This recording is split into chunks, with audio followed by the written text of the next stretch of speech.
محمد عمر فاروق۔ امیر علیہ سنت کی خدمت میں ایک سوال عرض کرنا تھا کہ بعض لوگ ہم سے قرض لینے آتے ہیں اور ہم ان کو کسی وجہ سے قرض ادا نہیں کر پاتے، یا ہم اس وقت اس پوزیشن میں ہی نہیں ہوتے کہ ان کو قرض ادا کر دیا جائے، تو وہ لوگ ناراض ہو جاتے ہیں، اور بعض تو ایسے ہیں کہ جو باتیں بھی سناتے ہیں اور ایسا رویہ اختیار کرتے ہیں کہ جیسے وہ قرض مانگنے نہیں بلکہ اپنا قرض واپس لینے آئے ہوں۔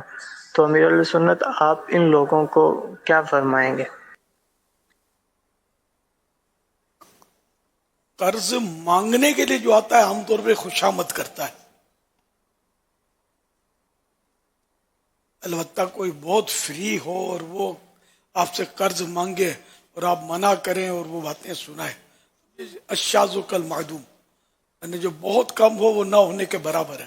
البتہ عام طور پہ ایسا ہوتا نہیں ہے۔ ہاں، جب ہم قرض دار ہو گئے، وہ کو وصول کرنے آئے گا تو وہ عام طور پہ یہ ہے کہ نہ دو تو پھر بعض اوقات ناراض ہوتا ہے اور سناتا ہے۔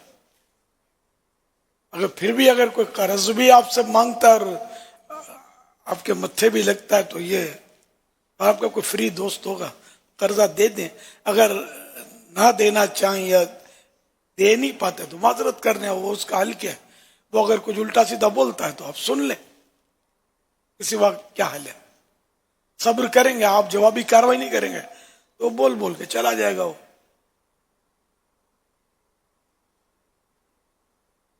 صلو علی الحبیب صلی اللہ علیہ محمد۔